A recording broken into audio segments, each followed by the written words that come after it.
എല്ലാ പ്രിയപ്പെട്ടവർക്കും ഷാഡോ ന്യൂസിലേക്ക് ഒരിക്കൽ കൂടി സ്വാഗതം.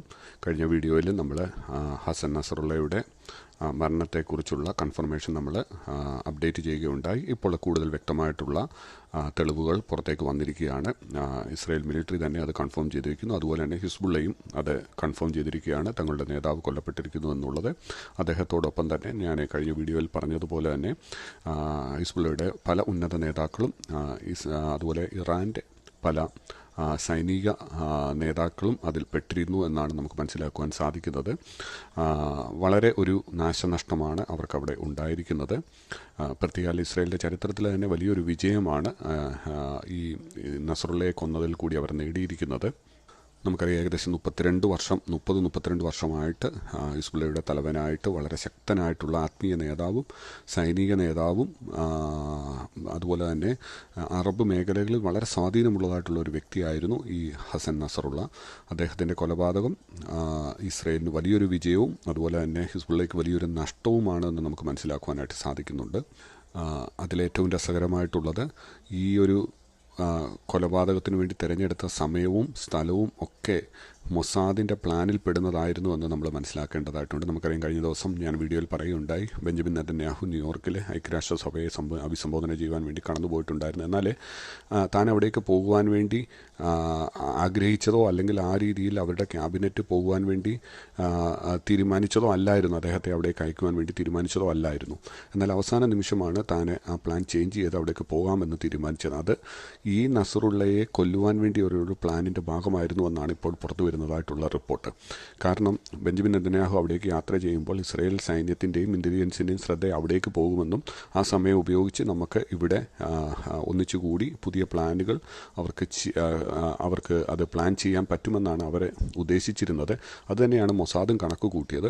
അവർ അപ്രകാരം ബെഞ്ചമിൻ നെതന്യാഹു ന്യൂയോർക്കിലേക്ക് പോകുമ്പോൾ ഇവരിവിടെ ഒന്നിച്ചുകൂടി പുതിയ ആക്രമണത്തിനുള്ള കാര്യങ്ങൾ പ്ലാൻ ചെയ്യും. ആ സമയം അവർക്ക് ഉപയോഗിച്ച് ഇവരെ കൊലപ്പെടുത്താം എന്നാണ് അവർ തീരുമാനിച്ച്, അല്ലെങ്കിൽ ആ രീതിയിലാണ് അവർ കണക്ക് കൂട്ടിയിരുന്നത്. മൊസാദ് കണക്ക് കൂട്ടിയതുപോലെ തന്നെയാണ്, അല്ലെങ്കിൽ അവർ ഒരുക്കിയ കെണിയിലാണ് ഈ ഹിസ്ബുള്ള നേതാക്കൾ ചെന്ന് പെട്ടതെന്ന് നമുക്ക് മനസ്സിലാക്കുവാനായിട്ട് സാധിക്കുന്നു. അതുകൊണ്ടാണ് താൻ ബെഞ്ചമിൻ നെതന്യാഹു ഐക്യരാഷ്ട്രസഭയിൽ പ്രസംഗിക്കുമ്പോൾ തന്നെ ഇവിടെ ആക്രമണം നടക്കുന്നതെന്ന് നമുക്ക് കാണുവാനായിട്ട് സാധിക്കും. അവർ ആ ഒരു സമയമാണ് അവർ ഒന്നിച്ചു കൂടുവാൻ വേണ്ടി തിരഞ്ഞെടുത്തത്. അവരോർത്തു ഇസ്രയേലിൻ്റെ സകല ശ്രദ്ധയും അവിടേക്കായിരിക്കും എന്നുള്ളതാണ് അവർ മനസ്സിലാക്കി, അല്ലെങ്കിൽ അവർ ആ രീതിയിലാണ് അവരത് ചിന്തിച്ചത്. അതുപോലെ തന്നെ പുറത്തു വരുന്ന മറ്റൊരു റിപ്പോർട്ട്, ഈ ബെഞ്ചമിൻ നെതന്യാഹു അവിടെ ഐക്യരാഷ്ട്രയിൽ പ്രസംഗിക്കുമ്പോൾ ലൈവായിട്ട് നസറുള്ളയും ഇറാൻ്റെ ഒഫീഷ്യൽസും ഒക്കെ ഇത് കണ്ടുകൊണ്ട് ഈ ബങ്കറിൽ ഇരിക്കുകയായിരുന്നു എന്നാണ് നമുക്ക് മനസ്സിലാക്കുവാനായിട്ട് സാധിക്കുന്നത്. ആ സമയത്താണ് ഇസ്രായേലിൻ്റെ വലിയ ആക്രമണം ഉണ്ടായി അവിടെ വെച്ച് താനെ കൊല്ലപ്പെടുന്നതെന്ന് നമുക്ക് പുറത്തു വരുന്ന റിപ്പോർട്ടിൽ കൂടി നമുക്ക് മനസ്സിലാക്കുവാനായിട്ട് സാധിക്കുന്നത്. ഏറ്റവും പുതിയ വീഡിയോകളും ഫോട്ടോകളും ഒക്കെ പുറത്തു വന്നിരിക്കുന്നത് നസറുള്ളയുടെ ആകെ ലഭിച്ചിരിക്കുന്ന അവശിഷ്ടം എന്ന് പറയുന്നത് താൻ ധരിച്ചിരുന്നതായിട്ടുള്ള ഒരു മോതിരത്തിൻ്റെ ചില ഭാഗങ്ങളാണ് മാത്രമാണ് അവശേഷിച്ചിരിക്കുന്നത്. കാരണം 90 ടണ്ണ് ബങ്കർ ബ്ലസ്റ്റർ ബോംബുകളാണ് അവിടെ ഇസ്രയേൽ ആ ചെറിയൊരു സ്ഥലത്ത് ഇട്ടത്, ആ ബങ്കർ നശിപ്പിക്കുവാൻ വേണ്ടി. അപ്പോൾ തന്നെ അതിൻ്റെ എത്രമാത്രം ശക്തമായിരുന്നു എന്ന ഒരു ചെറിയ സ്ഥലത്ത് 90 ടണ്ണ് ബോംബ് കൊണ്ടിടുക എന്ന് പറയുമ്പോൾ അതിൻ്റെ ശക്തി എത്രമാത്രം വലുതായിരുന്നു എന്ന് നമുക്ക് മനസ്സിലാക്കാവുന്നതേ ഉള്ളൂ. അദ്ദേഹത്തിൻ്റെ ഒരു മോതിരം മാത്രമാണ് അദ്ദേഹമായിരുന്നു എന്ന് തിരിച്ചറിയുവാൻ വേണ്ടി ബാക്കിയായിട്ടുള്ളത്. അത്രമാത്രം വലിയ ഭീകരമായിട്ടുള്ള ആക്രമണമായിരുന്നു അവിടെ നടത്തിയത് എന്ന് നമുക്ക് പിക്ചറിൽ കൂടിയും വീഡിയോയിൽ കൂടിയും നമുക്ക് മനസ്സിലാക്കുവാനായിട്ട് സാധിക്കുന്നുണ്ട്. ഇപ്പോഴേ പുതിയ വാർത്ത വരുന്നത്, ബെഞ്ചമിൻ നെതന്യാഹു വളരെ സേഫായിട്ട് തന്നെ ന്യൂയോർക്കിൽ നിന്നും തിരികെ യാത്ര ചെയ്ത് ഇസ്രയേലിലെത്തിയിരിക്കുകയാണ് എന്നുള്ള വാർത്തയും വന്നിട്ടുണ്ട്. അതുപോലെ തന്നെ ഇസ്രയേൽ എയർഫോഴ്സ് ലെബനോനിൻ്റെ എയർപോർട്ടിൻ്റെ ഫ്രീക്വൻസി അല്ലെങ്കിൽ അത് ഹൈജാക്ക് ചെയ്യുകയും അതിലെ ഫ്രീക്വൻസികളിൽ കൂടി, അല്ലെങ്കിൽ നമ്മൾ ആ ഫ്രീക്വൻസി എന്ന് പറയുമ്പോൾ അവിടെ വരുന്ന ഫ്ലൈറ്റുകളുടെയും അവിടെ വരുന്ന മറ്റ് എല്ലാ കാര്യങ്ങളുടെയും കമ്മ്യൂണിക്കേഷൻ്റെയും നിയന്ത്രണം ഇസ്രയേൽ സൈന്യം ഏറ്റെടുക്കുകയും അവർ ഇറാനിൽ നിന്നും വന്നുകൊണ്ടിരുന്നതായിട്ടുള്ള ഒരു കാർഗോ ഫ്ലൈറ്റ്, അവർ പറയുന്നത് നമുക്കറിയാവുന്നതാണ്, ഈ ഇറാനിൽ നിന്നാണ് ഈ ലെബനോനിൽ ഹിസ്ബുള്ളയ്ക്ക് വേണ്ടുന്ന ആയുധങ്ങൾ കാർഗോ ഫ്ലൈറ്റുകളിൽ എത്തിക്കൊണ്ടിരുന്നത്. ഇത് മനസ്സിലാക്കിയത്, അങ്ങനെ ഒരു ഫ്ലൈറ്റ് വരുന്നുണ്ടെന്ന് മനസ്സിലാക്കിയതായിട്ടുള്ള ഈ ഇസ്രയേൽ സൈന്യം ആ ഫ്രീക്വൻസി ഏറ്റെടുത്ത് ആ ഫ്ലൈറ്റ് പൈലറ്റുമായിട്ട് ബന്ധപ്പെടുകയും നിങ്ങൾ വന്ന വഴിക്ക് തിരികെ പൊക്കോളണം, ഇവിടെ ലാൻഡ് ചെയ്താൽ ഞങ്ങൾ ആ പ്ലെയിൻ നശിപ്പിച്ച് കളയുമെന്ന് ശക്തമായിട്ടുള്ള വാണിംഗ് കൊടുക്കുകയും അപ്രകാരം ആ ഫ്ലൈറ്റ് ഇറാനിൽ നിന്നും ലെബനനിലേക്ക് വന്ന ഫ്ലൈറ്റ് തിരികെ പോകേണ്ടതായിട്ടുള്ള ഒരു സാഹചര്യവും വന്നിരിക്കുകയാണ്. ഇസ്രായേൽ ഇപ്പോൾ പറയുന്നത് ഒരു കാരണവശാലും ഇറാനിൽ നിന്നുള്ള ഒരു ഫ്ലൈറ്റ് പോലും ബെയ്റൂട്ടിൽ അല്ലെങ്കിൽ ഈ ലെബനോനിൻ്റെ മണ്ണിൽ ഇറങ്ങുവാൻ സമ്മതിക്കില്ല എന്നാണ് ഇപ്പോൾ ഇസ്രായേലെ അറിയിച്ചിട്ടുള്ളത്. അതും വലിയൊരു മൂവ്മെൻ്റാണ് ഇപ്പോൾ അവിടെ ആ കാര്യത്തോടുള്ള ബന്ധത്തിൽ നടക്കുന്നത്. ഇറാൻ്റെ ഒഫീഷ്യൽ അറിയിപ്പ് വന്നിരിക്കുന്നത്, അവർ പറയുന്നത് ഞങ്ങൾ ഇസ്രായേലിനെ നശിപ്പിക്കും, വലിയ ആക്രമണം നടത്തും എന്നൊക്കെയാണ് ഇപ്പോൾ ഇറാൻ പറഞ്ഞുകൊണ്ടിരിക്കുന്നത്. ഇറാൻ പറയുന്നത് ഇസ്രായേൽ എന്ന ചെറിയ രാജ്യം ഹിസ്ബുള്ളയെ ഒന്നും ചെയ്യുവാൻ സാധിക്കില്ല എന്നാണ് ഇപ്പോഴും അവർ പറഞ്ഞുകൊണ്ടിരിക്കുന്നത്. എന്നാൽ നമുക്കിപ്പോൾ മനസ്സിലാക്കുവാൻ സാധിക്കുന്നത് ഹിസ്ബുള്ളയുടെ നേതൃനിരയിൽ ഇനിയും ആരും ശേഷിക്കുന്നില്ല എന്നാണ് നമുക്ക് മനസ്സിലാക്കുവാനായിട്ട് സാധിക്കുന്നത്. നസറുള്ളയുടെ പകരക്കാരനായിട്ട് ആരാണ് ഇനിയും വരുന്നതെന്നുള്ളതൊക്കെ ഇനിയും പിന്നീടുള്ള മണിക്കൂറുകളിൽ മാത്രമേ നമുക്കറിയുകയുള്ളൂ. ചിലപ്പോൾ അവർ പുറമേ അത് അനൗൺസ് ചെയ്യുവാനുള്ള സാഹചര്യവും കുറവായിരിക്കും.